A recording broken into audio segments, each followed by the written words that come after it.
पितांबरी प्रस्तुत रसिकमध्ये सगळ्यांचं स्वागत आहे।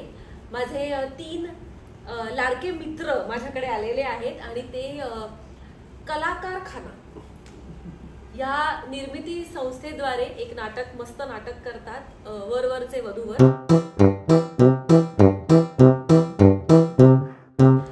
सखी आणि सुव्रत हे दोघं नाटकाचे निर्माते पण आहेत आणि विराजस लेखक दिग्दर्शक आहे। Welcome all 3 of you. Thank you.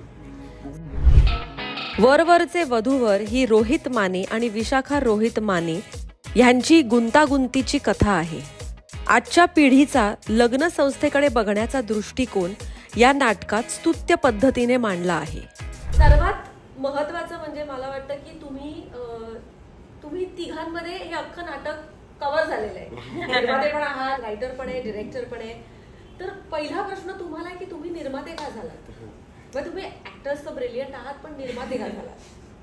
नाही, मला असं वाटतं की आम्ही जेव्हा पहिल्यांदा वेगवेगळ्या जाऊन विराजस कडून ऐकलं, म्हणजे त्याने आम्हालाच वाचायला लावली आमची पात्र पहिल्याच वाचनात।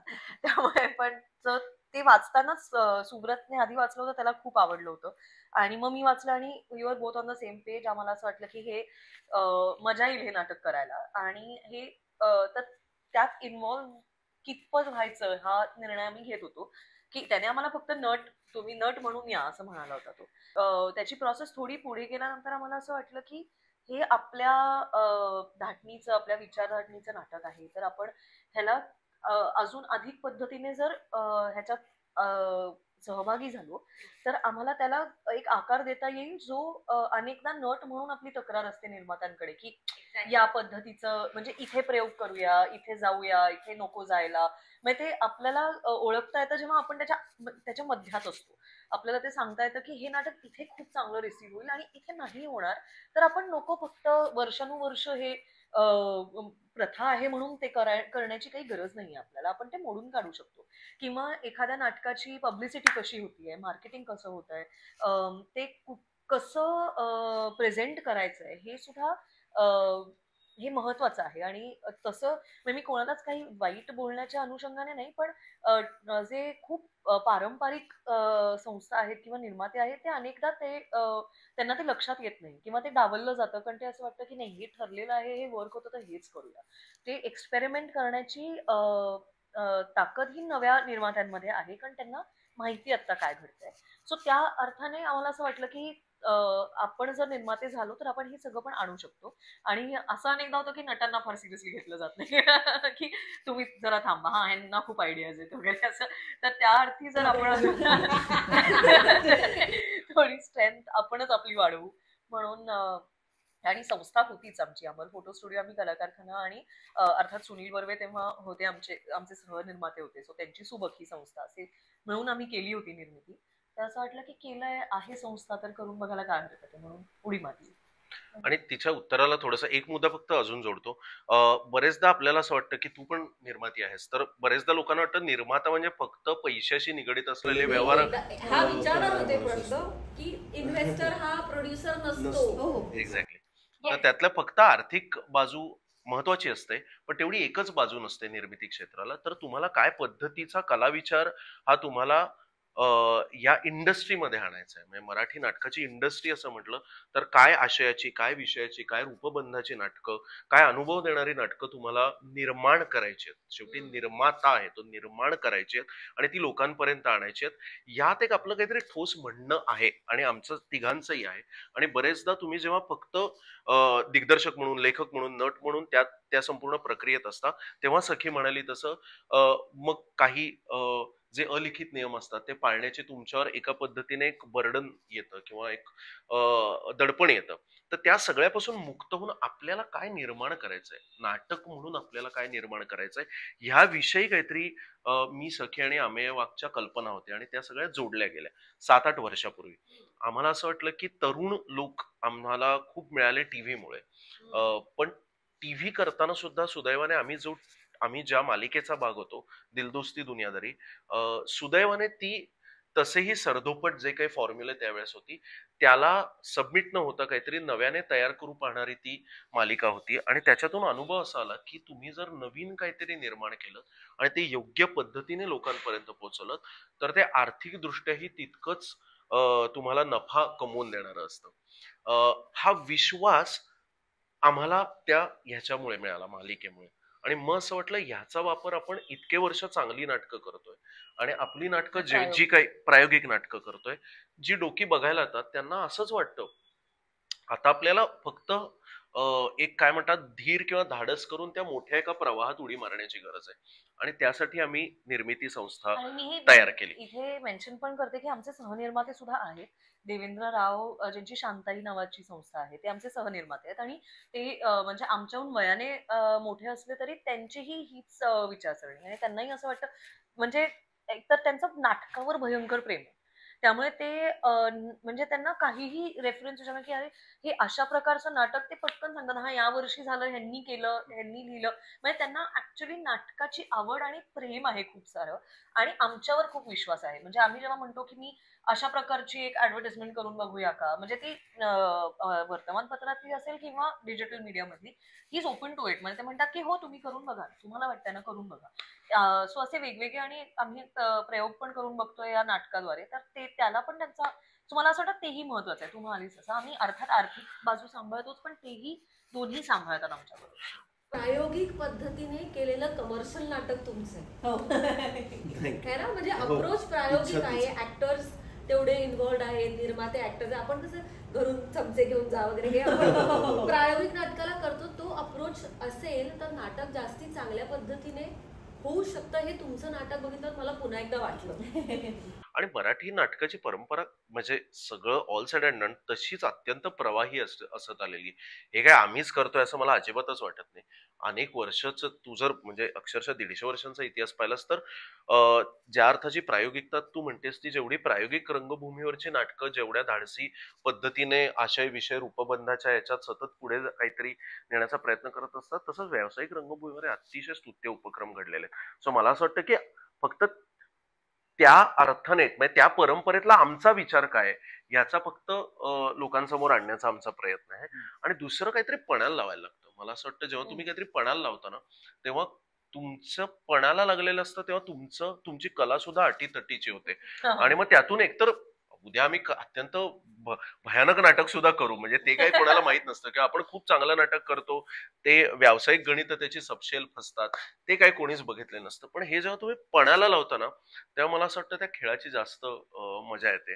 आणि पहिल्यांदा पोटाला चिमटा बसतो. आणि जबाबदारी वाढलेली आहे ना. म्हणजे ऍक्टर म्हणून आपण कधी कधी गोष्टी ग्रांटेड घेतो, पण तुम्ही निर्माता झाल्यावर तुमचं पर्स्पेक्टिव्ह आय थिंक चेंज होतो.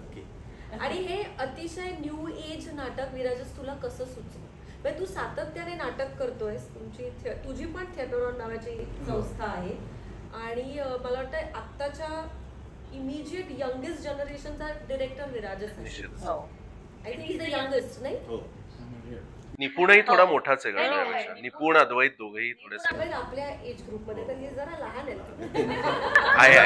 वाढदिवस असतो मोजलं तर मी 8.5 वर्षाचा. मी रेकॉर्ड ब्रेकिंग सगळ्यात यंग असं म्हणायला लागेल. पण तसं नाही. आता मी ज्या वयात आहे एक साधारण मित्रांचा जो ग्रुप असतो शाळेमध्ये तिथे साधारण लहानपणापासून अगदी मी 5वी 6वीत असल्यापासून तेच माझे मित्र आहेत. अचानक मागच्या 1-2 वर्षांमध्ये मित्रांमधले गप्पा मारायचे विषय बदलायला लागले. कारण एक करत सगळ्यांची लग्न व्हायला लागली किंवा लग्नासाठी मुली बघणं सुरू झालं किंवा आता लग्न कर ह्याचं प्रेशर यायला लागलं. त्यामुळे अचानक त्या ग्रुपमध्ये एक विशिष्ट पद्धतीच्या तक्रारी ऐकवायला लागल्या किंवा विशिष्ट पद्धतीचे डिस्कशन्स व्हायला लागले, विशिष्ट पद्धतीचे टोमणे मारले जाऊ लागले. आणि त्यातून साधारण काही गोष्टी खूप कॉमन आहेत हे लक्षात आलं होतं.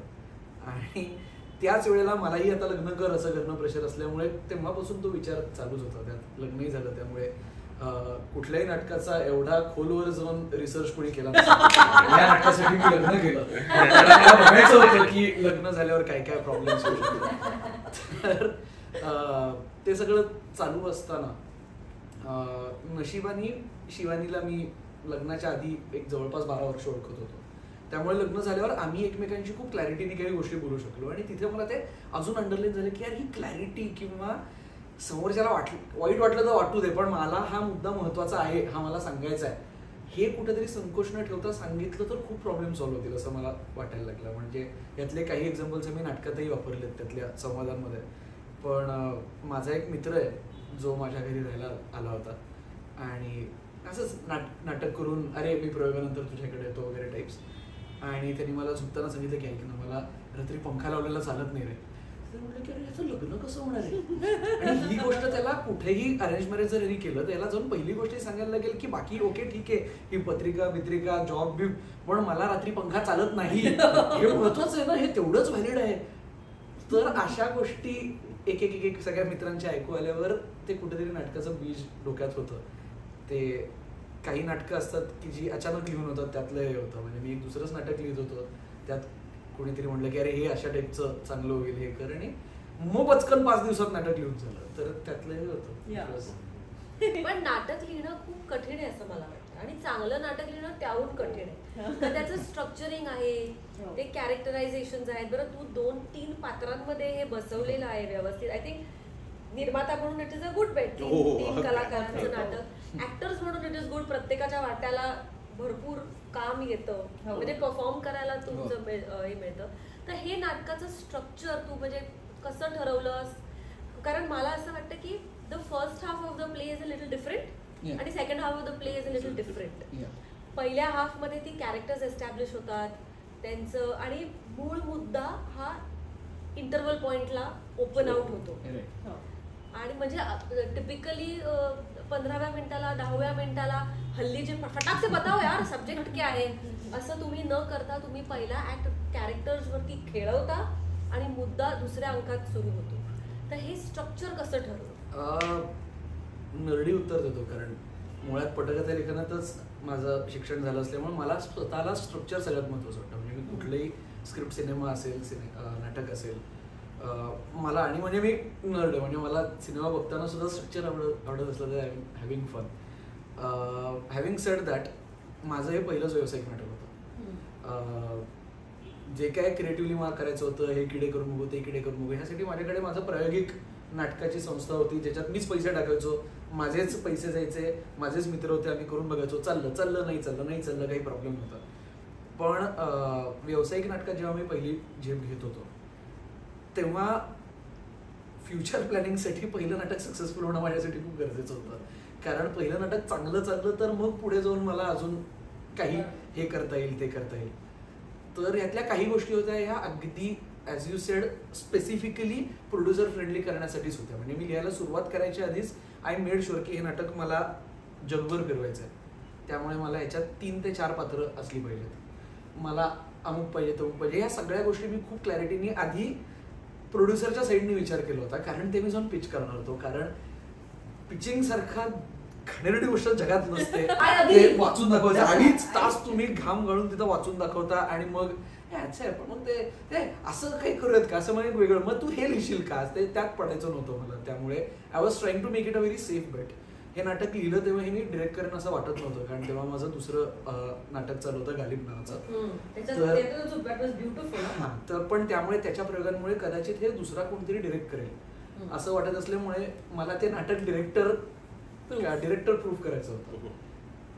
ते मला नाटक ऍक्टर प्रूफ करायचं होतं की स्पेसिफिक याच्यासाठी त्याच्यासाठी असं नाही की एक बेस स्क्रिप्ट एक चांगलं की हे कुणीही येऊन केलं तरी एक दर्जा त्याला मिळेल अशा पद्धतीने करायचं होतं नाटक. म्हणजे त्याच्या स्ट्रक्चर पासून ते सेट डिझाईन पर्यंत हे सगळं मी त्याचा विचार करून करत होतो. मी त्यातला 100% आहे की 15 मिनिटात हुक असला पाहिजे, 15 मिनिटात स्टोरी सुरू झाली पाहिजे. आणि याचं पहिला ड्राफ्ट मी लिहिताना तसं होतही होतं. पण माझ्या लक्षात हळूहळू यायला लागलं की त्याला मी बिनप्रेमाची लव्ह स्टोरी म्हणतो, कारण it's not a love story. कारण हे प्रेमात पडलेत हे बऱ्यापैकी नंतर कळायला लागतो, तोपर्यंत रादर ते एकमेकांच्या प्रेमात नाही आहेत. दॅट इज द USP की आम्ही प्रेमात नाही पण आम्हाला लग्न करायचं आहे. आणि त्यामुळे एक लेखकांसाठी जी एक ट्रिक असते की ते एकमेकांच्या प्रेमात पडताना दाखवताना हळूहळू प्रेक्षकही त्या कॅरेक्टरच्या प्रेमात पडतात, तसं मला इथं करता येत नव्हतं. आणि त्यामुळे ते भांडणांमध्ये जायला लागलं की ते जरा दोघंही कॅरेक्टर्स जरा लोकांसाठी अनलाइकेबल होतील की काय अशी मला भीती वाटत होती. त्यामुळे मग मी ते थोडंसं रिस्ट्रक्चर करून at least I try to make sure की ऑडियन्सेस आधी यांच्या प्रेमात पडतील इंडिव्हिज्युअली, यांचे काय कोर्क्स आहेत, यांचं काय आहे. कारण आपण असेच असतो ना, आपल्याला आपण माहिती असतो आपल्या हे मला हे आवडतं आवडत नाही अमुक तमुक आणि मग ते एकत्र येतात की वरवर काहीच प्रॉब्लेम न वाटणारी दोन माणसं एकत्र येतात आणि मग सेकंड हाफ मध्ये नाही ऍक्च्युली छोटे छोटे मुद्दे कसे प्रॉब्लेमॅटिक होऊ शकतात असं ते स्ट्रक्चर मग फायनली बनतं. वाव. सो ह्याची जी कॅरेक्टर्स होती, म्हणजे आता तुला मी तेवढं जवळ ओळखत नाही जेवढं मी सखीला ओळखते, पण ह्याची जी कॅरेक्टर्स आहेत ती मला तुम्हीच आहात असं वाटलं. हे क्रेडिट नोईंग यू पेक्षा हे तुम्ही आत्मसात केलेले रोल्स आहेत असं मला वाटतं.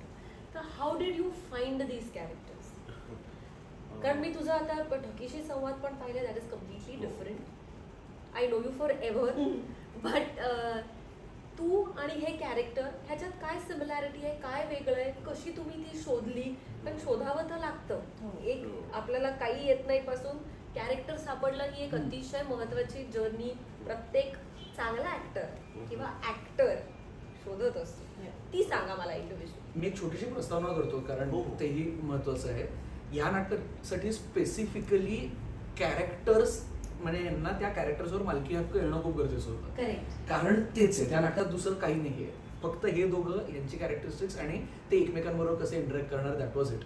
आणि त्यामुळे पहिला ड्राफ्ट लिहिल्यानंतर सुद्धा वी वर व्हेरी ओपन, कारण सुरुवातीची सगळी डिस्कशन्स ही एक जवळपास 30 to 40% आत्ता ज्या नाटकातला भाग आहे किंवा जे मुद्दे आहेत ते बरेचसे आमच्या डिस्कशनमधून निघालेले, किंवा त्यांना नाटकाबद्दल त्यांना लग्नाबद्दल त्या दोघांना काय वाटतंय किंवा लग्नाबद्दल त्यांना काय म्हणायचं. हो नक्कीच नक्कीच. म्हणजे त्यातला एक माझा खूप आवडता पॉईंट आणि जो लोकांनाही प्रचंड आवडतो, म्हणजे अनेक इंस्टाग्राम स्टोरीजमध्ये ज्याचा उल्लेख होतो ते रेड फ्लॅग ग्रीन फ्लॅग, हे कम्प्लिटली ते आल्यानंतर इन झालेला पोर्शन आहे. किंवा you know I also like the fact की ही टेबलवर चढते वगैरे, इट्स रिअली नाईस. तर म्हणजे मुद्दा तोच होता की तिथपासून म्हणजे ती कॅरेक्टर्स त्यांची झाली पाहिजेत याच्यासाठी लिखाणापासूनच मग तो प्रयत्न केला गेला. आणि मग अर्थात म्हणजे त्या लाईन्स मी ड्रॉ केल्या होत्या, पण रंग कसे भरायचे कम्प्लिटली. मला असं वाटतं to add and take forward this conversation, मला असं वाटतं की तो म्हणाला तसं आहे ते की त्यांनी एक असा पीस लिहिला होता जो कोणीही करू शकेल, की हा बेस तयार आहे, यात आता जी व्यक्ती येईल ती ते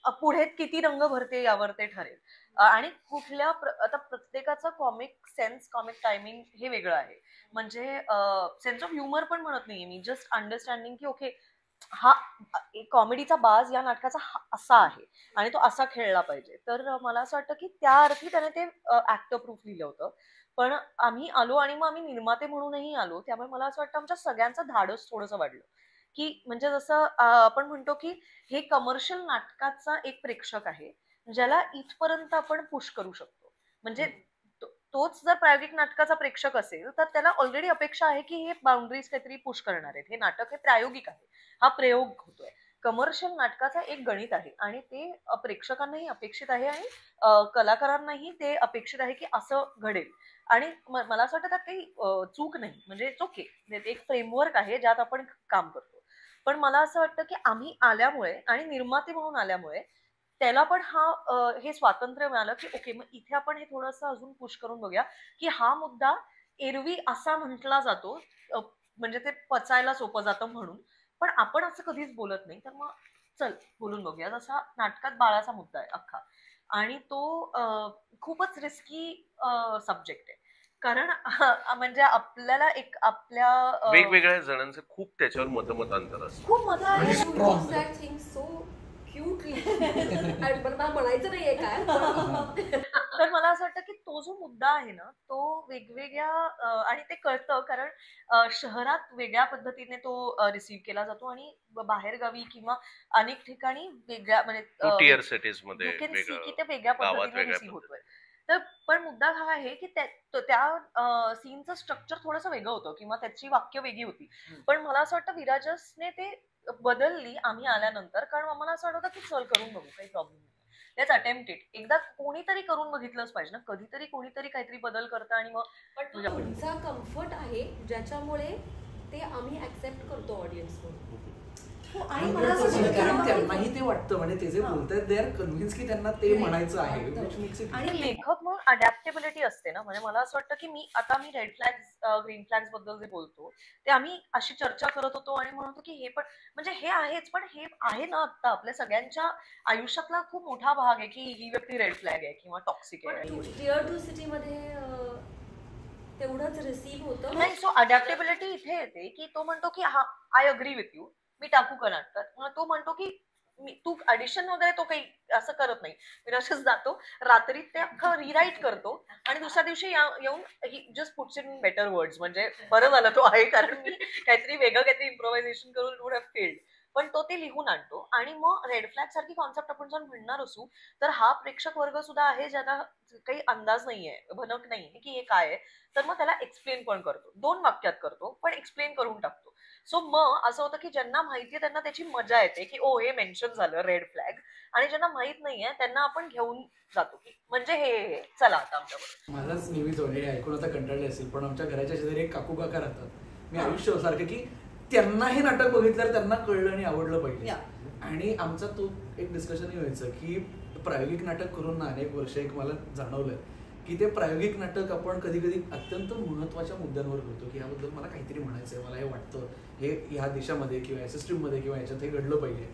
आणि ते ज्यांना कळलं पाहिजे तो ऑडियन्स बघायला आल्यावर त्यांना ते नाटकच जर कळलं नाही तर उपयोगच होणार नाहीये. तसंच त्यात हे डिवाइड अँड मल्टिप्लाइड बाय 100 हे व्यावसायिक नाटकात असतं की ज्या क्षणी आपण कुटुंब व्यवस्थेबद्दल लग्न व्यवस्थेबद्दल जनरल अगदी सोपं नवरा बायकोंना हे प्रॉब्लेम येतात आणि याबद्दल बोललं गेलं पाहिजे हे बोलत असताना जर ते त्या नवरा बायकोंना जर कळत नसेल, कुठलेही तुम्ही वेगळ्या पिढीचे आहात म्हणून, तुम्ही वेगळ्या शहरातले आहात म्हणून, तुम्हाला हा इन्साइड जॉब कळला नाही म्हणून, तर मग उपयोग नाहीये. कारण ज्यांना माहिती आहे त्यांना माहिती आहे, ज्यांना नाही माहित त्यांना हे कसं ही कन्सेप्ट माहिती.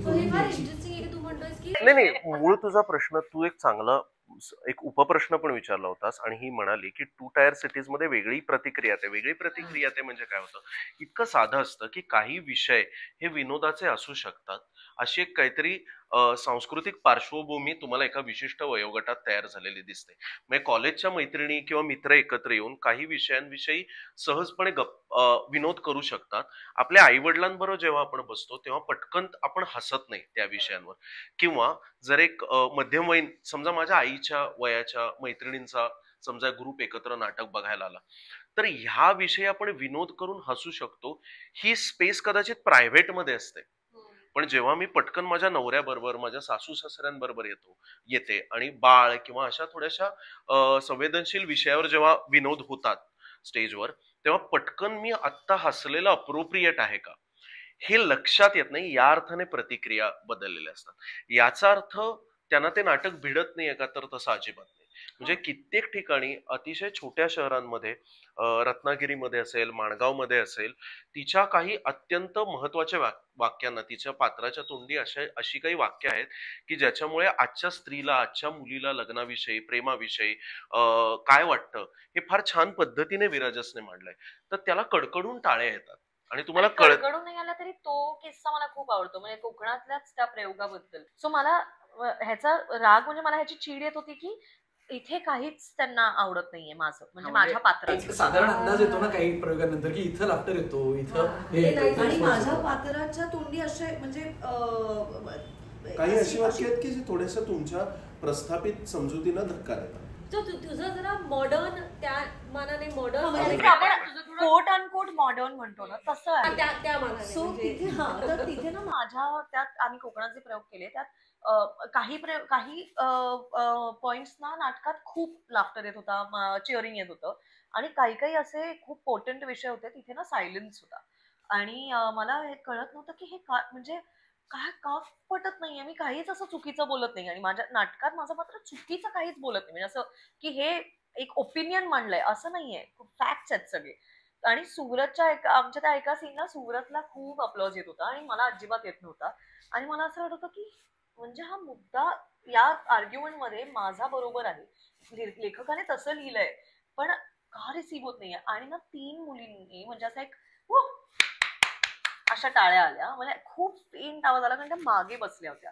आणि मला असं म्हणजे स्टेजवर असं करता करता तुमचे डोळे बदलतात ना की, आणि सुरत मला नंतर म्हणाला त्या 3 मुलींनी टाळ्या वाजवायच्या, आणि यांच्यासाठी मी करीन, कारण त्या आहेत ना त्या जनरेशनच्या तिथे बसले. नाही, पण तुला असं वाटत असलं तरी सुद्धा जे आणि लोक टाळ्या मला वाजवत असं नाहीत वाटतं याचा अर्थ त्याचा त्यांना अर्थ बघत त्यांना नसतं असं बघत नाही. म्हणून मी म्हटलं तसं नाही, की म्हणजे वेगवेगळ्या माझा एक ठिकाणचे काका आहे, तो प्रयोगाला आला होता आता पुण्याच्या प्रयोगाला. तो खूप मस्त आहे, म्हणजे तो असा ओपन माइंडेड आहे, व्यवस्थित, आणि तो ना समोर बसला होता अगदी. तर प्रयोगाच्या नंतर मी त्याला, आणि तो फार असा खळखळून हसत नव्हता. मी त्याला नंतर म्हटलं, मला असं वाटलं की काय आहे काका, तुला नाही आवडलं का? आणि तो काहीच हसत नव्हताच. आणि असं तो म्हणाला, अगं खूप मजा आली, मला खूप आवडलं नाटक, पण मी ना पूर्ण माझ्या ह्याच्यात गेलो पास्ट मध्ये. तुम्ही बोलत असताना ना मला माझ्या आयुष्यातले प्रसंग आठवत होते. मी लग्नासाठी जेव्हा हिला भेटलो, त्यानंतर आमचं लग्न कसं आहे, इतकी वर्ष, मग माझा मुलगा मुलगी, मग माझ्या मित्रमैत्रिणींनी त्यांच्या पार्टनर्सना कसं ट्रीट केलं, हे सगळं मला तुमचं नाटक बघताना आठवत होतं. सखी, मी म्हटलं, ओ, हे मुद्दे मी ह्याचा विचारच केला नाही कधी. मी हे ग्रँटेड धरलं की हे असं असेल, पण ही बाजू म्हणजे, आणि असं काही आमचं नाटक असं काहीतरी तुम्हाला शिकवायला जातच नाही. कुठेच साध्या मॉरलशी भाषेत- प्रश्न नाही. हा, म्हणजे तुमचं कुटुंब, तुमचा संसार ही पार्टनरशिप असली पाहिजे, एवढाच मुद्दा आहे. असं की फार कुठे त्याच्यामध्ये असं तुम्ही नाहीये. चुकलात आणि तुम्ही असे वागलात आणि तुम्ही असं वागलं नाही पाहिजे, असं कुठेच नाहीये. We just state what we are feeling as characters. आणि त्याला, आणि मी आणि सुद्धा त्याबद्दल बोलत होतो, आणि मी त्याला म्हटलं की हे होत असेल ना लोकांचं, की म्हणजे तर पूर्ण सिंकिन होऊन हसेपर्यंत ते नॉर्मलाइजच झालेलं नाहीये अजून हे विषय. ते मला नाटकाचं सगळ्यात महत्वाचं गुण असं वाटतो की नाटक पूर्ण कला व्यवहाराचा गुण असा मला वाटतो की ते अंधारात प्रेक्षक बसलेला असतो आणि ते अंधार तुम्हाला एक काहीतरी विचार करण्याची मुभा देतं. म्हणजे तुम्ही बघत असता एकत्र, पण एकाच वेळी तुम्ही एकत्र बघत असता, पण एकाच वेळी तुम्ही खूप एकटे असता. कारण ते तुम्हाला अत्यंत, म्हणजे एखादं भावूक करणारं नाटक असेल किंवा हसवणारं नाटक असेल, ते दोन्ही काय करतं, तर तुमची जी काय तुम्ही सगळं शिरस्त्राणं घालून ठेवलेली आहेत तुमच्या सामाजिक जगण्यात वावरताना दैनंदिन जीवनात, ते सगळी शिरस्त्राणं, ते सगळ्या तलवारी, ते सगळ्या ढाली तुम्हाला तुमच्याकडनं हळूहळू काढून घेतात नट आणि नाटक. आणि मग तुम्ही जेव्हा त्या एका अत्यंत संवेदनशील खुल्या अशा मनोस्थितीत पोचतात, तेव्हा मग ते तुम्हाला पटकन काहीतरी एकदम विचार देतं किंवा तुम्हाला गलबलवून टाकतं, तेव्हा तुम्हाला हलवून टाकतं.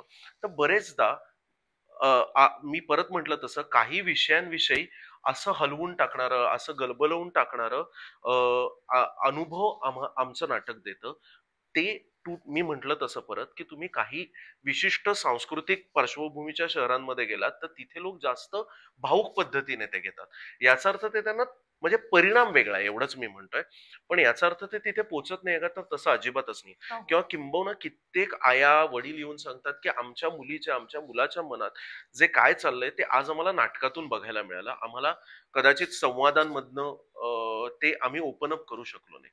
कित्येक गर्लफ्रेंड्स बॉयफ्रेंड झाले ज्याच्यात गर्लफ्रेंड येऊन आम्हाला म्हणाली, मला एक्झॅक्टली माझ्या बॉयफ्रेंड बरोबर लग्नाआधी आपण हे सगळे विषय बोलावेत, मला हे म्हणायचंय, हे सांगायचं होतं, पण आज या नाटकामुळे मला ती खिडकी मिळाली, मला भाषा मिळाली. मुलगा आला होता, आठवतं तुला? मीरा रोडला आपला एक प्रयोग होता. हो. मीरा रोडला जे ऑडिटोरियम आहे तिथे एक मुलगा आला, तो त्याच्या मित्रांबरोबर आला होता. ते 3 जण, आणि ते खूप एक्साइटेड होते.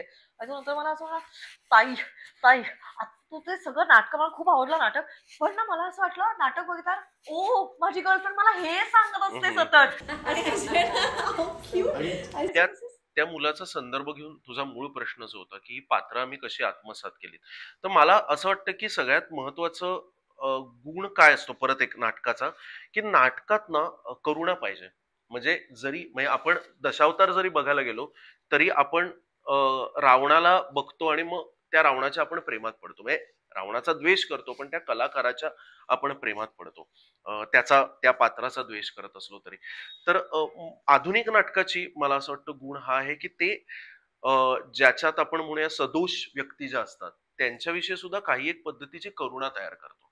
नाहीतर जर आपण फक्त द्वेषच पसरवणार असू, की अर्थातच पुरुषांमध्ये काही गुण नसतात, किंवा या नाटकात जसं दाखवलंय की मी जे पात्र करतो त्या पात्राला काही त्याच्या विशिष्ट जडणघडणीमुळे असेल, संस्कारांमुळे असेल, त्याला एका स्त्रीचं मन समजून घेण्याची आयुधच त्याच्याकडे नाहीये. किंवा आत्ता या नवीन लग्नात काय पद्धतीच्या मूल्यांवर हे लग्न प्रस्थापित झालं पाहिजे हे त्याला कधी कळलंच नाही. तर आता त्याला साहजिकच आपण दुष्ट दाखवू शकतो, त्याच्यावर विनोद करू शकतो, पण मग ते पुरेसं नाहीये असं मला वाटतं. त्या व्यक्तीबद्दल एका पद्धतीची करुणा, प्रेम वाटणं, जसं तो म्हणाला की त्या पात्रांबद्दल कुठलेही, आणि ते त्याच्या लिखाणातही आहे, दिग्दर्शनातही आहे, यात वादच नाही. पण तो अनुभव तयार करणं की ही व्यक्ती अनेक दोष आहेत, पण आपल्या सगळ्यांमध्येच दोष आहेत आणि त्या सगळ्याकडे आपण एक प्रेमाने बघू शकतो का, आणि हळूहळू ज्याला आपण जेंटल चेंज म्हणतो, की म्हणजे असा एक म्हणजे हवा येते, आपण थांबलेलो असतो, उकाड्यात बसलेलो असतो आणि हवा येते आणि अचानक काहीतरी बदलतं, अशा सटल पद्धतीने आपण बदलू शकतो का, अशा पद्धतीचं काहीतरी नाटक त्यांनी आणि त्यात लिहिलंय. मी परत म्हणाले तसं टिअर 2 सिटीज मधले प्रेक्षक सुजाण नाहीयेत असं मी म्हणत नाहीये, आहेत. म्हणजे आम्ही कोकणात जे प्रयोग केले, आम्ही जळगावला प्रयोग केले, आम्ही अजून नांदेडला प्रयोग केला, औरंगाबादला प्रयोग केला, संगमनेरला केला, संगमनेरला केला. माणगावला त्यानंतर केला. भेटणारा जो प्रेक्षक वर्ग आहे ना, तो म्हणजे तुम्हाला असं वाटतं की अ, इतके संवेदनशील आणि इतके सुशिक्षित, सुजाण आहेत ना सगळे, आणि ते ज्या प्रकारे भेटतात ते नाटकाविषयी काय म्हणतात. म्हणजे मला हे कळतं की आमचा टीव्हीवर बघितल्यामुळे पहिला कनेक्ट तो असतो लोकांचा आमच्यावर, आणि ते लोक हमखास मेन्शन सुद्धा करतात. पण मला असं वाटतं त्यानंतर नाटकाविषयी ते काय म्हणतात ना, की काय अनुभव आला, त्यात सगळं येतं. म्हणजे ते एवढं जरी असेल ना की आमच्या घरी सेमच असतं, आमच्या घरी हाच संवाद असतो, पासनं ते म्हणजे लेखकाने हे कसं लिहिलं आणि ते आम्हाला कसं आम्ही कसं रिसीव्ह केलं यापर्यंतचे सगळ्या प्रकारच्या प्रतिक्रिया येतात. सो मला असं म्हणणं आहे की कुठे कुठे हा विषय अजूनही नवीन आहे, ह्याची कल्पना नव्हती आम्हाला नट म्हणून, की आम्हाला वाटलं हे आमच्यासाठी इतकं नॉर्मल आहे, आणि शहरात आधी प्रयोग होतात ना, पुणे मुंबई, जिथेही हे नॉर्मलच आहेत हे विषय, हे एव्हरीडे कॉन्व्हर्सेशन आहे ना. तर मला असं वाटतं की त्यामुळे तिथे आम्हाला खूप रिस्पॉन्स येतो. बाहेरगावी थोडे थोडे जाऊ लागलो तेव्हा कळू लागलं की ओके, कुठे कुठे हे विषय अजून मांडलेले नाही आहेत, आणि ह्याने मग मी ह्याच्याकडे कंप्लेंट करत होते की रिस्पॉन्सच आला नाही मला, आणि मी जे म्हणत होते ते आता इतकं म्हणजे असं आहे का, काहीतरी चुकतंय का. तर मला नाही सखी, तिथे माहित नाहीये ते विषय, आणि म्हणून तू जाऊन तिथे प्रयोग करायचेस. म्हणजे त्याच ठिकाणी हे प्रयोग जास्त होण्याची गरज मोर आहे. ऑफ प्रोपॅगंडा यू कॅन से, पोचवायला तर पाहिजे की त्या लहान वयातल्या ज्या 3 मुली होत्या तशा अजून खूप असणार आहेत ज्यांना हे म्हणायचंय, पण मे बी तिच्या पालकांपर्यंत हे पोचलेलं नाहीये, किंवा हे विषय कधी बोललेच नाही गेलेत घरी, किंवा ते आजी आजोबांच्या जनरेशन मध्ये. सो मग त्यांनी हा प्रयोग बघणं गरजेचं आहे, की त्यांना थोडंसं तरी असं वाटेल की अच्छा, हे इतक्या पॉप्युलर मीडियम मध्ये बोललं जात आहे म्हणजे ओके असेल हे. तर मला असं वाटतं की ते तो म्हणाल्यानंतर मला असं वाटलं बरोबर आहे, खरं आहे, मी जाऊन तिथे तो प्रयोग करीन. मला त्या क्षणी असं वाटलं की नाही, मला आय एम फिलिंग अनकम्फर्टेबल, की मलाच काही रिस्पॉन्स येत नाहीये, किंवा मला म्हणजे माझ्या तुला पात्रा अपेक्षित प्रतिसाद येत नाही. एक्झॅक्टली. तुझा प्रॉब्लेम हा आहे की तू नट म्हणून ठरवलंयस की तुला असा प्रतिसाद यायला पाहिजे, असं मला अजिबात वाटत नाही. तुला परत परत तुला सांगत नाही, असतो की लोक ऐकत असतात, तू काय म्हणतेस हे प्रोसेस करत असतात. This is I think also a girl feeling. म्हणजे तू जे म्हणतेस ना, ते मी माझ्या पात्राचा विचार ऍक्सेप्ट होत नाहीये का, असं आपल्याला वाटत राहतं. हो, इट कुड बी. आणि मी तुला सांगू का, या नाटकात म्हणजे तू नोटीस केलंच असशील, विराज असते ना, नाटक बऱ्यापैकी माझ्या पात्राच्या कलेने लिहिलंय. ते थोडंसं बायस येतो, म्हणजे त्याने किती छान गोष्ट आहे पण ही. ऍब्सोल्युटली त्याचा बायस ह्याच्याकडे नसून तुझ्याकडे हो. आहे. It's such a कारण good मी thing. मुलगा आहे ना, त्यामुळे मुलं कशी मूर्ख असतात, कुठल्या पद्धतीने मूर्ख असतात ते मला खूप आधीच माहिती. त्या चुका मी खूप केल्या, त्यामुळे ते मला माहित होतं. आणि मग मला काय सांगितलं पाहिजे, म्हणजे मला काय स्वतःला शिकवावं लागलं, हे सगळं त्या तिच्या कॅरेक्टरकडे गेलं.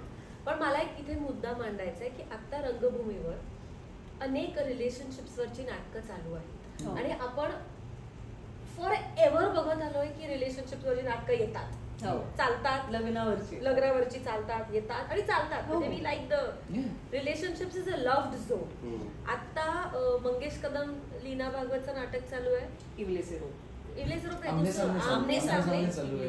त्यांनी पण ह्युमरचं टेक्स्चर वापरलेलं आहे नाटकाला. त्याच्यानंतर ज्याची त्याची लव्ह स्टोरी चालू आहे, ते पण रिलेशनशिप्सवरचं नाटक आहे. एका नाटकात 3 रिलेशनशिप्स दिसतात आपल्याला. विषामृत चालू आहे, विषामृत चालू आहे. प्रिया आणि उमेशचं नाटक चालू आहे, ते सुद्धा ह्युमर वापरतात. तर रिलेशनशिप्स आणि हा ह्युमरचा जॉनर हे काय आहे. मग तू आता नाटक लिहिलंयस आणि तुम्ही दोघेही खूप विचारवंत कलाकार आहात, तर आपल्याला relationships, see personal life relationship is not necessarily humour. आपल्याला कधी कधी ते प्रचंड टर्मॉइल मध्ये टाकतं, पण घोळात घोळ सारखं नाटक किंवा बोईंग की 2 बायका आहेत किंवा गेला माधव कोणीकडे, जेव्हा मल्टिपल पार्टनर्स किंवा रिलेशनशिप कॉम्प्लेक्सिटीज येतात तेव्हा आपण ऑडियन्स म्हणून एन्जॉय करतो. पण आपल्या पर्सनल आयुष्यामध्ये कदाचित it is not that much of fun. तर ही काय त्याची मजा आहे तुम्हाला वाटतं की आपल्याला ह्युमर आवडतं रिलेशनशिप्समध्ये, आणि तुम्ही दोघं फार इंटरेस्टिंग ह्युमर वापरतात. तुझा फॉर्म जास्ती स्लॅपस्टिक कडे जातो, तुझा जात नाही. सो तुमच्या दोघांचाही within the parameters of humour तुझं थोडं स्लॅपस्टिक होतं, तुझं ना, पण तरी बोथ ऑफ ह्युमर. ह्याची काय गंमत आहे मला माहिती नाही, तुम्हाला कळली असेल तुम्ही मला सांगा. नाही, याच विषयांवर किंवा साधारण लग्न संस्था, रिलेशनशिप्स यावरच इतकी नाटकं किंवा इतक्या लेखकांना यावर काहीतरी लिहावं असं वाटतं. कारण बहुतेक जसं अभ्यास करत असताना जो विषय अवघड असतो त्याचा जास्त अभ्यास करावा लागतो तसं आहे थोडंसं. कारण एक पुढं की असं नाही की हां हे त्याचं उत्तर आहे लग्नाचं आणि हे मी एका नाटकात लिहिलं आता सुटलं, आता काय याच्यावर बोलायचं, तसं नाही आहे. रोज काहीतरी नवीन तुम्हाला तुमच्याच रिलेशनशिपमध्ये सापडत असताना एकूणच रिलेशनशिप्स बद्दल तर तुम्हाला सारखंच दर काही वर्षांनी अपडेट व्हावंच लागतं माझ्या मते. म्हणून खूप लोक हे हाताळून बघत असतील आणि इंटरेस्टिंग आपल्याला त्यामुळे लागत असेल की डायरेक्ट रिलेटेबल.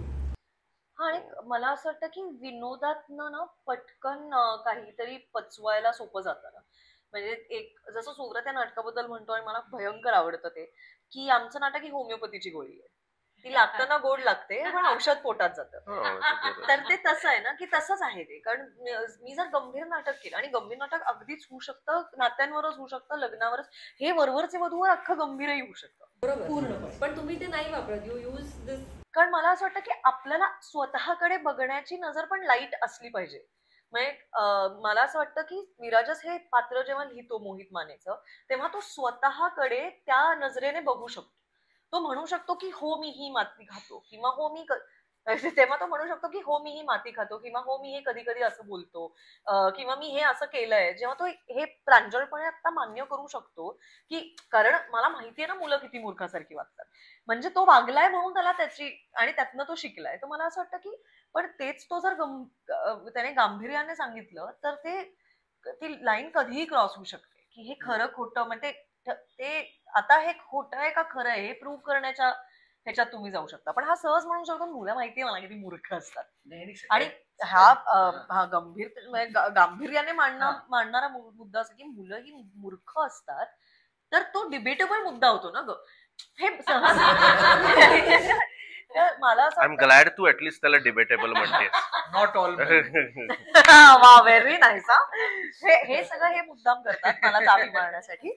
पण माझं म्हणणं, किंवा माझे जे मुद्दे आहेत या नाटकातले हे गांभीर्याने मांडले तर हे स्त्रीवादाकडे जातं. ऍब्सोल्युटली. पण मी जसं माझ्या तोंडी ते तसं येतं ह्युमरसली, तेव्हा ते आत्ताचे रिअल फॅक्च्युअल प्रश्न होतात, आणि we don't really want to fight back about. आणि त्या पलीकडे कलाकार म्हणून याच्यातच मजा आहे ना की सिरियस गोष्ट तुम्ही विनोदी पद्धतीने मांडायची. विनोदी रोल मध्ये तुम्ही कारुण्य शोधायचा प्रयत्न करता. जसं आपण चार्ली चॅप्लिन वगैरे सारखी उदाहरणं बघतो की त्याच्यामध्ये ते आलं, ती एम्पथी आली की ते एलिव्हेट होतं. त्याच उलट आहे की तुम्ही आणि ज्यामुळे सुव्रतचं पात्र करणं जास्त अवघड आहे ऍक्च्युली. म्हणजे तो ते स्वतः नाही म्हणणार म्हणून मी त्याच्या वतीने म्हणतेय, कारण तो he has to unlearn everything he knows as a अजिबात नाही. हे दोघं खूप, म्हणजे हे दोघं असं तुम्हाला वाटतं, तुम्हाला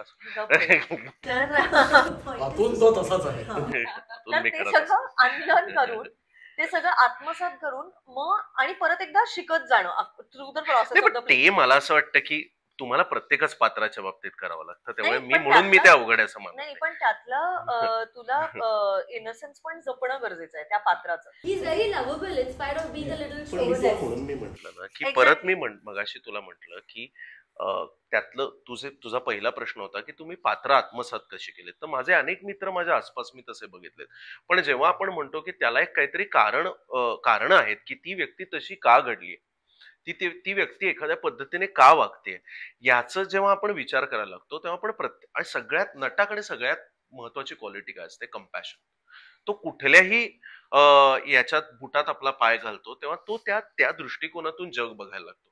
तेव्हा त्या व्यक्तीला तुम्ही सहजच कोर्टात उभं करून त्याच्यावर आरोप ठेवणं फार सोपं आहे. त्याच्यातला माणूस पण बघणं आणि त्याला चुका सुधारण्याची संधी देणं. आणि मी म्हंटल तसं हा बदल जो आहे तो जेंटल पाहिजे. It has to be extremely compassionate. It is अत्यंत जेंटली. मी म्हंटल तसं की उकाड्यात थंड वाऱ्याची झुळूक यावे तसा तो बदल पाहिजे. आणि म्हणून मला असं वाटतं की मी माझे अनेक मित्र पाहिले जे चुकीच्या गोष्टी करतात. मी स्वतःच कलनशील आहे. मी अनेक विशीत असताना अनेक गोष्टी अशा केल्यात की जे आता आठवून मला अक्षरशः शरमेने माझी मान खाली जाते. मग ते तिशीतही केल्यात. एक डावीकडे बसली.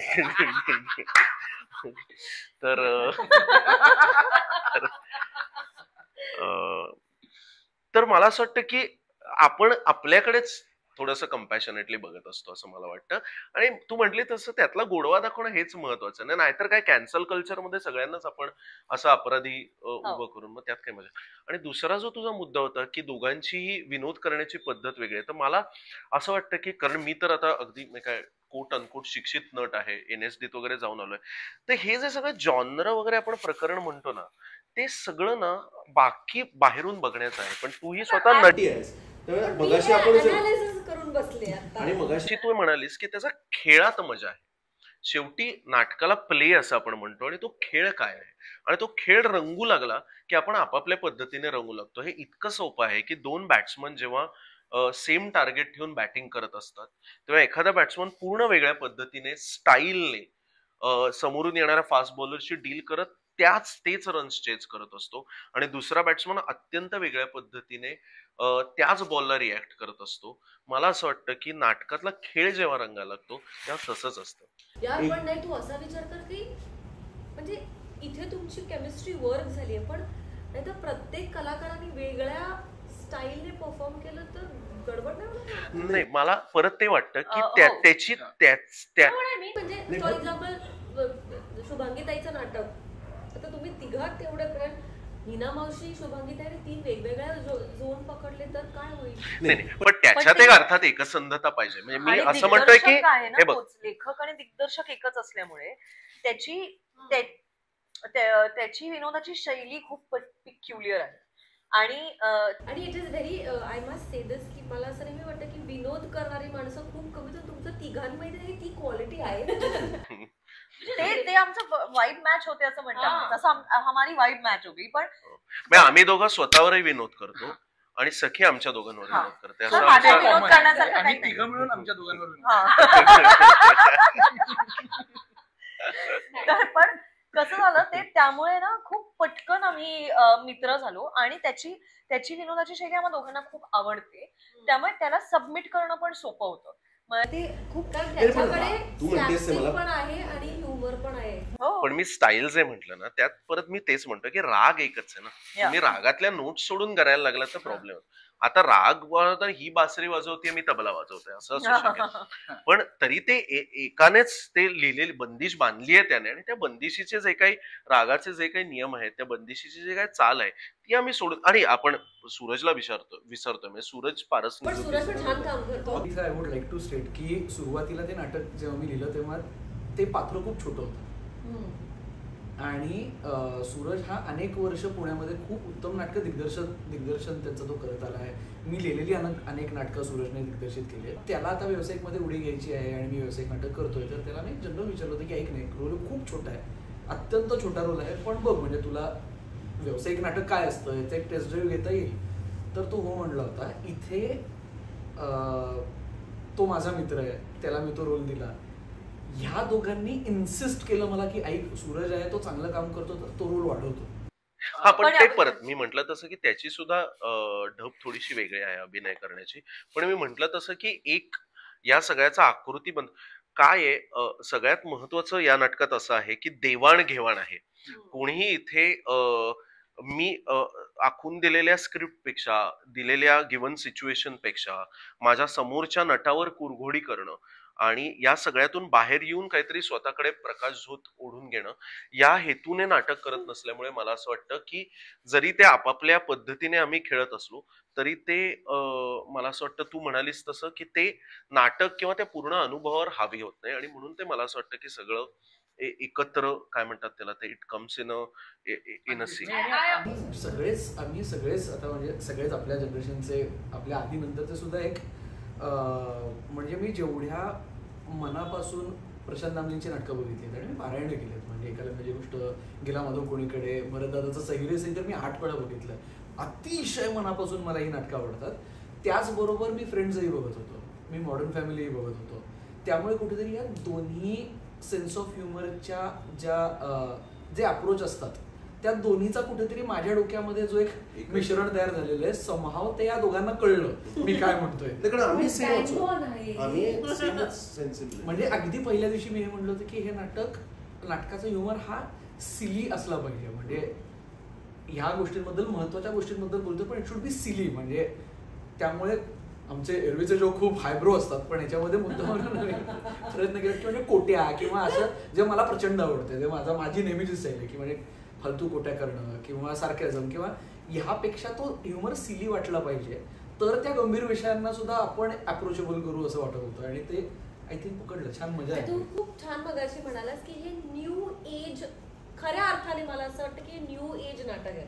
म्हणजे because of our family background मी लहानपणापासून करोडोनी नाटकं पाहिली आहे, पण एक पुढे सरकलो आपण की मला हे नाटक बघून, तुला मी भेटले तेव्हा I hugged you and I told you that की हे नाटक ऍक्च्युली पुढे सरकतं. म्हणजे नाहीतर तुम्ही आता म्हणताय तसं की शिवाजी मंदिर, यशवंतराव नाट्यगृहांचा ऑडियन्स, टेलिंगची पद्धत, ह्युमर ह्याच्यापेक्षा पृथ्वी, NCPA हे खूप वेगळं होतं आणि ह्या नाटकाने ते जवळ आलं. आणि त्याच्यामुळे तुमच्या नाटकाच्या प्रयोगाला मी असं पाहिलं की इनव्हेरिएबली आय हॅव नोटीस की मी जेव्हा नाटक बघायला जाते तेव्हा यंगेस्ट इन द ऑडिटोरियम मध्ये मी असते. तुमच्या नाटकाला असं नव्हतं. तुमच्या नाटकाला 15, 16, 17, 18, 20, 22 या एज ग्रुपची मुलं होती, which is I think very rare. हे होत नाही हल्लीच्या मराठी नाटकात. थोडंसं सेल्फिश पण आहे. म्हणजे हा आमचा पुढचा ऑडियन्स आहे ना, आम्हीच आता तयार नाही केलं तर काही करू शकणार नाही. रिलेटेबिलिटी असते ना. म्हणजे मला असं वाटतं की ते कलाकार म्हणून तुम्ही तुमच्या ट्रूथला किती जपता हे पण महत्वाचं आहे ना. की मला माहितीये की एखादं आउटराईट कमर्शियल 90s स्टाईल मधलं स्लॅपस्टिक नाटक मी जर केलं ते चालणार आहे, त्याचे प्रयोग खूप होणार आहेत, ते commercially it will be a success, but it is not my truth. म्हणजे जर माझ्या कुठल्याही कलाकृतीत नवरा बायकोचे विनोद असतील तर त्याचे मला कितीही पैसे मिळाले तरी इट्स नॉट माय ट्रूथ ना. मला त्याचा त्रास होत राहणार, कारण माझ्या आयुष्यात ते घडत नाही. आमच्या लग्नात नवरा बायकोचे विनोद ह्याला जागाच नाही, कारण ते स्टिरिओटाइप्सच आम्ही नाही होत. किंवा विराजत शिवानीच्या लग्नात ते नाहीये, कारण ते एक्झिस्टच करत नाही. आता समानता ही नॉर्मल आहे. त्यामुळे मला असं वाटतं की तर आम्ही जर आमचा खरेपणा दाखवला नाही तर मग काय आपण हे का करतो सगळं. म्हणजे निर्मिती जर करणार असू कशाची तरी तर का मग सुरू from the scratch, why are we building this? Because we want to now say की ओके आता हे आहे. 90s मध्ये वेगळं ट्रूथ होतं, 80s मध्ये वेगळं ट्रूथ होतं, 70s वेगळं ट्रूथ होतं. आणि फेअर ना, मी पूर्ण मान्य करते, पण त्याच्या एक तू मानलीस की पुढे गेलो तर ते पुढे जाणं पण महत्वाचं आहे आणि कोणीतरी ते पाऊल टाकणं महत्वाचं आहे. आमच्या बरोबर अनेक लोक आहेत, आम्ही काही पायनियर्स नाही होतो, आम्ही ते ब्रेक करण्याचा प्रयत्न करतोय. म्हणून पण तुम्ही तो एकदम इजने करताय, विच इज कारण ते आमची ट्रूथ आहे गो. रिअली म्हणजे यात खोटं कुठेच नाहीये ना. म्हणजे आम्ही काही पुट ऑन करत नाही. त्यामुळे जेव्हा 18 वर्षाची मुलगी येते किंवा 19 वर्षाची मुलं येतात वगैरे, हे सगळे कॉलेजमधले येतात ना, त्यांना ते रिलेट करतं की म्हणजे कारण जेव्हा आमची मालिका आली होती तेव्हा सिमिलर झालं होतं. ते प्रश्न हे त्या वयात पडणारे प्रश्न आहेत. आता अनेक प्रेक्षक आमच्याबरोबर मोठे झाले ग, सो ते आता ज्या स्टेजला आहे तिथे आम्ही आता हे बोलतोय आणि ते बरोबर आहे, ते त्यांचं म्हणणं आहे, खरं आहे. ते रेफरन्सेस, मुद्दे, प्रश्न हे सगळे आत्ता पडणारे प्रश्न आहेत. सो मग वी टेक देम अलॉंग. मग त्यांना असं वाटतं की हा हे आपलं आहे. म्हणजे मला रिलेट होतं हे. तर हे न्यू एज नाटक जे तुमचं आहे त्याच्यामध्ये विषयाबरोबर आणि तुमच्या परफॉर्मन्सेस बरोबर there are 3 things which keep it new age. एक आहे त्याचं ब्लॉकिंग, तुम्ही वर चढता खाली बाहेरून तुमची एंट्री होते, it makes it more cool. Costume आणि सेट, सो जो ते ब्लू आणि व्हाईटच्या कॉम्बिनेशनचा जो सेट आहे, तुमचे कॉस्ट्युम्स पण बऱ्यापैकी त्याच्यावर असे आहेत. तर ह्या 3 गोष्टींबद्दल स्पेसिफिकली मला त्या पद्धतीने बऱ्यापैकी OCD आहे. म्हणजे मला एस्पेशली कलर्समध्ये शेड्स बदलल्या तर मला खूप त्रास होतो आणि हे मी अनेक नाटकांमध्ये मला हा त्रास होत आलाय. त्यामुळे ॲटलिस्ट आपण करत असू तर हा त्रास नको व्हायला असं मला वाटत होतं. आणि मी 2011 मध्ये माझं पहिलं नाटक केलं होतं. तिथेच माझ्या डोक्यात होतं की असं एका पॅलेटमध्ये आपला सेट असावा. आणि तेव्हा खिशातून पैसे टाकत असल्यामुळे आम्ही जाऊन कापडं विकत घेऊन मग तो ग्रे स्केलमध्ये आपण सेट करू वगैरे असं सगळं केलं. आणि मग पैसे संपले आणि मग जे उरलेले पैसे होते त्यात आमचा सूरज पारसनीस, त्याला फक्त अख्खा सेट झालाय, फक्त तू उशा विकत घे असं सांगितलं होतं. आणि त्यांनी 3 गुलाबी उशा विकत घेतल्या. अरे सगळंच गिरे झालं, काहीतरी रंग असावा ना. आणि असं झालं होतं की आता आपल्याकडे दुसरी उशी घ्यायलाही पैसे उरले नव्हते. तर ते तेव्हापासून कुठेतरी मला सलत होतं मनामध्ये. पण तेवढंच नाही, माझं असं म्हणणं आहे की आज जेव्हा मी नाटक करतो किंवा मी शॉर्ट फिल्म करतो, मी OTTवर काही करतो, मी सिनेमा करतो, तेव्हा माझी कॉम्पिटिशन ही इतर नाटकांची नसून ही कुठल्याही मीडियामधल्या कुठल्याही तुम्ही कन्झ्युम करू शकणाऱ्या प्रोडक्टशी असते. म्हणजे मी गेम ऑफ थ्रोन्स बरोबरही कम्पीट करतो आहे, मी ब्रेकिंग बॅड बरोबरही कम्पीट करतो आहे, मी पुष्पा बरोबरही कम्पीट करतो आहे. कारण तुमच्या पैशाबरोबर मी तुमचा वेळ मागतोय आणि मी तुम्हाला सेम प्रॉमिस करतो की मी तुम्हाला एंटरटेन करणार आहे. त्यात अरे या नाटकाचा जर्म छोटा आहे किंवा ह्याचा विषय छोटा आहे, त्यामुळे ह्याच्यात भुवे दिवेत कशाला, ह्याच्यात बेसिकही चालेल. तर त्याच्याकडे न जाता काहीतरी त्याच्यामध्ये प्रोडक्शन व्हॅल्यू आली पाहिजे, काहीतरी विचार केला गेला पाहिजे. म्हणजे आपल्या सगळ्यांनाच शिकवलं याचं आहे की प्रत्येक एलिमेंटनी तुमचं स्टोरी टेलिंग होतं आहे. म्हणजे फक्त सेट आणि कॉस्ट्युम्सचं ज्या पद्धतीने ते पॅलेट आम्ही वापरलं आहे त्या पलीकडे जाऊन नाटकामध्ये तर अगदी तुमच्या पिठातली माणसं किती उंचीवर बसतात, त्यांच्या लॅपटॉपचं स्क्रीन किती ब्राईट ठेवायचे, या सगळ्याचा कंबाईंड इफेक्ट तुमच्या नाटकावर होणार आहे.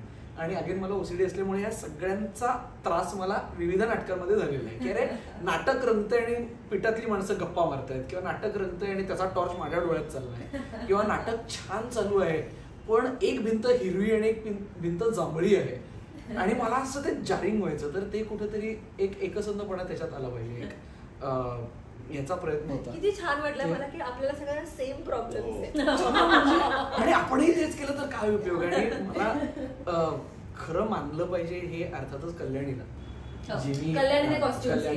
कुलकर्णी गुगळेने कॉस्ट्युम्स केलेत आणि तिने फक्त माझं पायलट पाळलंच नाही तर ते माझ्या सेन्सिबिलिटीनुसार जेवढं मला कळलं होतं, माझ्या अकलेनुसार, ते मला तिने एनहान्सही करून दिलं. की नाहीतर मी खूप बेसिक विचारत होतो की हे 2 रंग बरं का, तर त्याच्यामध्ये तिने किती व्हरायटी आणू शकते हे तिने खूपच, म्हणजे ती नसती तर फार वेगळं दिसलं असतं हे नाटक. दुसरं म्हणजे मी जाहीर माफी मागतो आमचे सेट डिझायनर प्रदीप पाटील, त्यांना मी इतका त्रास दिलाय. ते 2 रंग आणि ब्लू आणि व्हाईटनी, हाच ब्लू आणि हाच व्हाईट, मग तो त्याच शेडमधला असला पाहिजे. हा म्हणजे आयडिया तीच होती. माझा हा निर्णय घ्यायचं ठरलं आणि तो जास्त बळावला कारण आम्ही क्षितिज पटवर्धनशी बोललो आणि त्यांनी खूप इंटरेस्टिंग गोष्ट, त्याला मी वाचून दाखवलं होतं नाटक आधी, नाटक करायच्या आधी, आणि त्यांनी खूप महत्वाची सजेशन दिली जी या नाटकामध्ये आम्ही अंमलात आणली. आणि त्यांनी सुद्धा मला वाटलं की आपण करेक्ट करतोय की रोमॅन्टिक नाटक आहे तर त्याचं सेटिंगही रोमॅन्टिक पाहिजे. त्यामुळे हे कुठे नाटक घडतंय म्हणून मी ते 5 गणित केलं की माझ्यासाठी लहानपणापासून 3 नाटकं 5 गणित आणि आम्हाला नंतर कळलं 22 मिनिटं त्याची लव्ह स्टोरी. क्षितिजचं खरंच वी आर रिअली थँकफुल. आम्ही त्याला उल्लेख पण करतो त्याचा अनाउन्समेंट मध्ये. तर हा म्हणजे तो निळा रंग का, तर हे त्याच्यात ना की ते सगळं it should be soothing, it should be fun, म्हणजे ते त्याच्यात प्रॉब्लेम नसला पाहिजे. आणि दुसरं मला माफी मागायची माझ्या असिस्टंटची, आमचा अमेय रुद्र नावाचा, म्हणजे त्याला इतका छळलाय मी प्रॉपर्टीमध्ये, प्रत्येक गोष्ट निळी पाहिजे. तर नाटकातला एक मध्यवर्ती सीन एक अत्यंत गाजतो जो लोकांना सगळ्यांना आवडतो, तो असा आहे की सखी म्हणजे विशाखा ही मोहितला म्हणजे सुरतला स्वयंपाक करायला शिकवते, असा एक सीन आहे. आणि तो बेकार, म्हणजे हे दोघं इतका लिटरली वन्स मोर येतात डायलॉगला कधी कधी इतका हो तो तुझ्या कुठल्या तरी फुलतो त्याला scene. पण वन्समोर येतो असं मी ऐकलंय. तर त्या सीनसाठी सगळं जे आम्हाला लागणार होतं की सूर्या मुक्त मुक्त मग सगळं निळं कारण त्या ह्याच्यात बसलं पाहिजे. तर त्यांनी मला फोनवर दादा ते तेल वापरलं तर तेलही निळं शोधू का असा मला फोन केला होता की आणि तो सिरियसली की दादा केरोसिन वापरत केरोसिन निळं असतं इथपर्यंत ते आलं होतं. पण ते सगळ्यांनी पाळलं म्हणूनच ते लोकांपर्यंत तसं पोहोचलं. अरे कल्याणीने मला पहिल्या प्रयोगाला निळं इतकं केलं विराज असते. माझे कानातले निळे आणले होते आणि तिने मला नेल पेंट आणलंय निळं माझ्या डब्यात. ती मला नेल आय सेड कल्याणी जरा अति लग्नाचे हार आणि मुंडावळ्या निळ्या केल्या तुम्ही. ते तिने बनवल्यात आणि ती मला I said Kalyani I don't think nail paint कारण इतर आयुष्यातही कामं सुरू आहे. पण ती पण निळं पाहिजे. I said it's okay plain असेल तर चालेल म्हणजे असेल. तर मी त्याला म्हटलं आय सेड आणि विराजसला म्हटलं निळं लायनर लावू का. तो मला अति करू नकोस हे एवढं. तर मग अवतारचा सेकंड पार्ट बघायला असं लोकांना वाटायला नको. नाही पण ही दृश्यात्मक जी हे आहे ना ती मला असं वाटतं की अमर फोटो स्टुडिओ मध्ये सुद्धा आम्ही पाळली होती. कारण त्याच्यात जेव्हा त्याचा टाइम ट्रॅव्हल होता तर सगळेजण जेव्हा आम्ही 1942 सालात नाटक जायचं तेव्हा सगळं आम्ही कृष्ण धवल रंगसंगतीत केलं होतं आणि 1976 मध्ये जायचं तेव्हा सगळं सेपिया व्हायचं. आणि जेव्हा माझं पात्र ब्लॅक अँड व्हाईट याच्यात जायचं त्याचेही कॉस्ट्युम्स कल्याणी कुलकर्णी गुगळ्यानेच केले होते आणि ते इतके उत्कृष्ट केले होते तिने की ते ब्लॅक अँड व्हाईट मध्ये तिने मुद्दामून मला लाल रंगाचा शर्ट दिला होता पहिल्या याच्यापासून. पण तिने विचार कधी केला होता की 2-3 प्रसंगानंतर जेव्हा मी ब्लॅक अँड व्हाईट ठिकाणी जातो तेव्हा मी त्या सगळ्यात तिथला मिसफिट आणि उठून दिसावा म्हणून केलं होतं. किंवा सेम सखीला तिने काही रंगसंगती दिल्या होत्या की ज्या सेपिया ह्याच्यात अजिबात बसणार नाही. तर मला असं वाटतं की तेव्हा तर म्हणजे प्रत्येक पात्राची प्रत्येक प्रॉपर्टी ब्लॅक अँड व्हाईट होती. म्हणजे पूजा केसात गुलाब टाकायचे ते पांढरं होतं. हा सॉरी पांढरं होतं. सिनेमॅटिक ऑल्सो विनोद होता की सुरतला चहा ऑफर करतात त्या काळात आणि चहा पोर करताना तो पांढरा पडतोय तर तो म्हणतो दूध नकोय चहा दूध नकोय चहा आणि तो असं करतो आणि तो ब्लॅक अँड व्हाईट चहा असं तो म्हणतो. So we had done to the deep you really did. पण कल्याणी स्पेशली या नाटकाचं कौतुक असं की खूप कॉस्ट्युम्स आहेत आणि त्यातले 80% हे 5 मिनिटाच्या मॉन्टेज मध्ये वापरात येतात.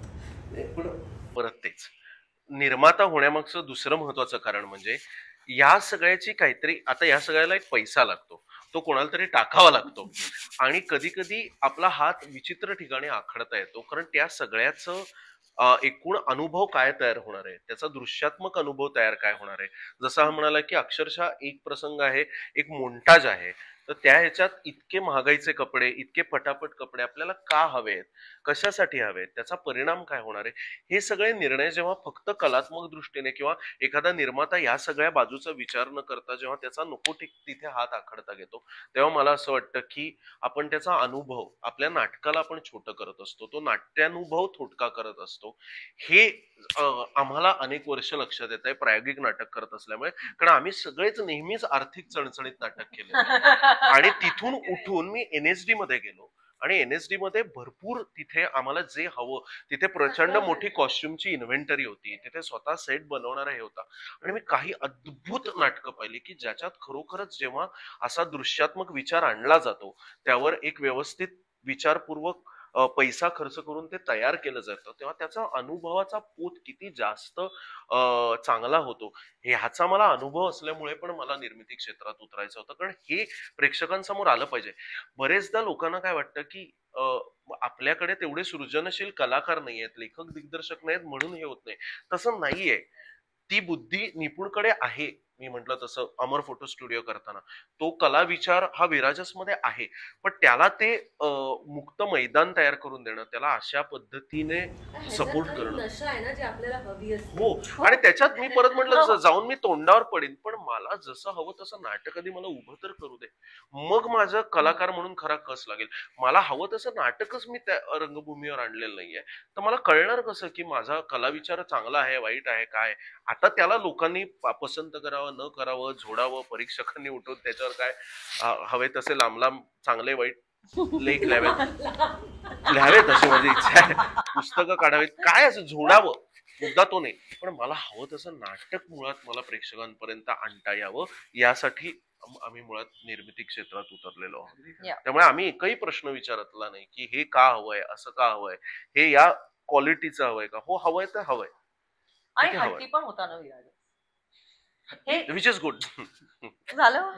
हा. नाटकातले विनोद बरे लिहिले त्याने. बरं अजून एक प्रश्न की ह्या नाटकात तुम्ही एक गाणं आहे आणि एक डान्स सिक्वेन्स आहे, तो का दोन करावा असा गाणी वाटला? आणि 2 डान्स Sorry.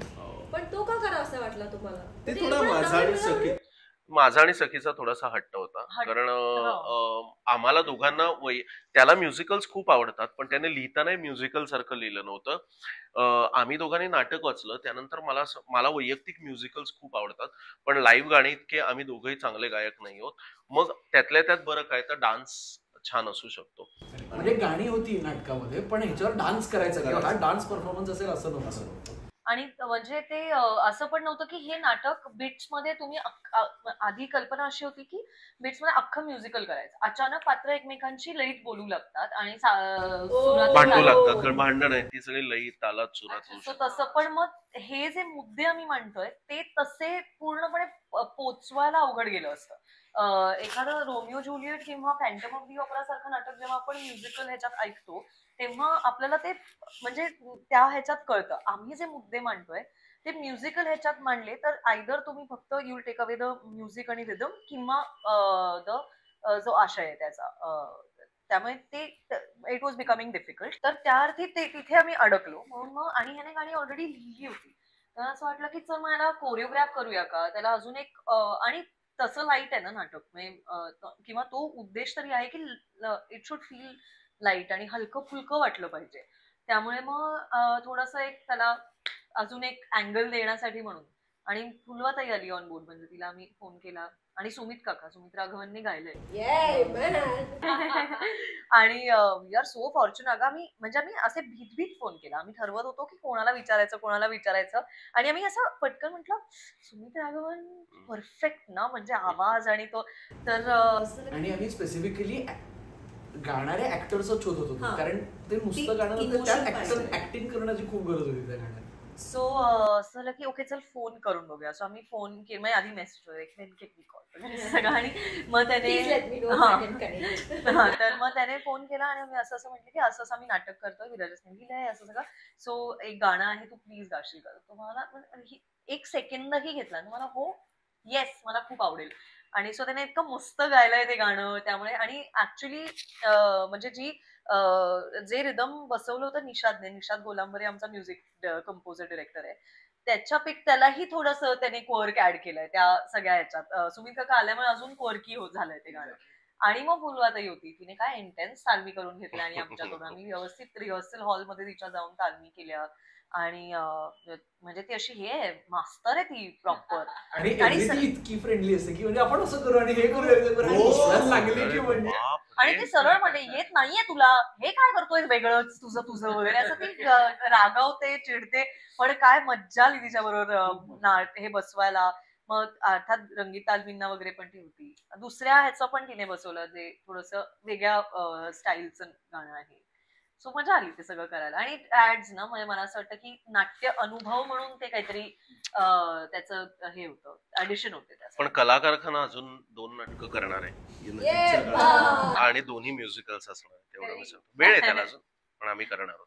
डोक्यात शिजू लागलाय ऑलरेडी काय काय. So, त्यामुळे क्लोजिंग टुडेज चॅट की तुझं गालिब, तुझं काहीतरी जुगनू काय नाटक, महानगर के जुगनू आणि ठकीशी संवाद ही तिन्ही नाटकं मी पाहिली आहेत. आणि ह्याच्यात तुम्ही करता त्याच्यापेक्षा त्याच्यात तुम्ही काहीतरी वेगळंच केलेलं आहे, विच आय थिंक जस्ट क्लॅरिफाईज की तुम्ही तिघही किती चांगले कलाकार आहात. आणि त्यामुळे तुमचा कलाकार खाना काय तुम्ही म्हणाल तसं. मी तुला सुरुवातीला म्हटलं कलाकारखाना असं थोडंही म्हणू शकता. प्रायोगिक नाटक मी आता करते ते आता तू बघायला ये. काय नाव त्याचं? तुम्हारे बारे में नाव आहे त्या नाटकाचं. मानव कॉलनीतील लिहिलं आणि त्याने बसवलं. ओके. आणि तू पण आता नाटक करतोय हो. फिल्टर कॉफी येईलच आता, ते लवकरच लोकांच्या समोर. त्यामुळे I think it's one of the best discussions I had. तुमच्या तिघांची एनर्जी आणि तुमच्या तिघांचं excitement towards theatre motivates me once again.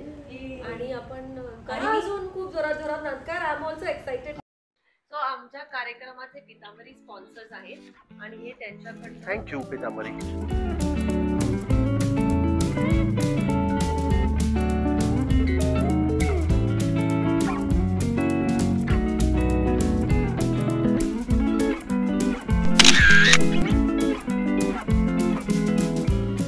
निसर्गाची, शांततेची आणि फोटोग्राफीची आवड असलेल्या लोकांसाठी पितांबरी ॲग्रो टुरिझम तळवडे ही बेस्ट जागा आहे, कारण इथे निरनिराळे पक्षी बघायला मिळतात.